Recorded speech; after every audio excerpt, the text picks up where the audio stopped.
جناب سیدنا خواجہ معین الدین چشتی اجمیری رحمت اللہ تعالی علیہ اپنے استانے تے موجود ایک بی بی خواجہ صاحب دی عظیم بارگاہ چا گئی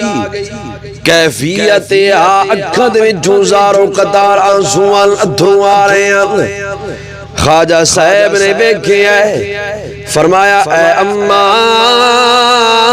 دسنا کہ روائے کیوں رو رہی ہیں او بی بی آکھ دیے اے خواجہ جی ایک کوئی میرا بیٹا میرے دل دا چین میرے دل دا قرار سکون دا سبب اے سونیا میری زندگی دا سہارا میرا ایک کوئی نوجوان پترا اے خواجہ جی پر وقت دے بادشاہ نے میرے پتر نو میرے نوجوان بیٹے نو بغیر غلطی دے بغیر جرم دے پھانسی لا دیتا ہے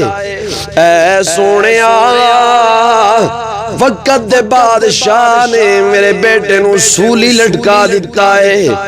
خواجہ صاحب نے سنیا آپ جلال دے اندر آ گئے فرمایا اے اماں پریشان نہ ہو چل مینوں نال لے جا جس جگہ تے تیرے پتر دی لاش موجود ہے جس جگہ تے تیرے بیٹے دی لاش موجود ہے چل مینوں لاش دے قریب لے جا جس ٹائم آئی خواجہ صاحب نو نال لا کے بیٹے دی لاش دے قریب آ گئی خواجہ صاحب فرمان لگے اے بیٹا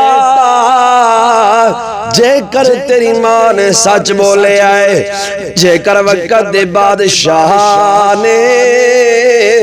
تینوں بغیر جرم دے مارے ہے وقت دے بادشاہ نے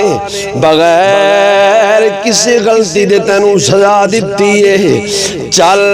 وال تینوں میں حکم کرتا تینوں خالق کے کائنات دی عزت دی قسم جے کر بغیر جرم دے مرے وال کھڑا ہو جا زندہ ہو جا خواجہ صاحب نے جس ٹائم گل فرمائی ہے او میں حیران ہو گئی خواجہ صاحب دے جملے حالے ختم نہ ہوئے اس مائی دا نوجوان بیٹا فوراں کھڑا ہو گیا ہے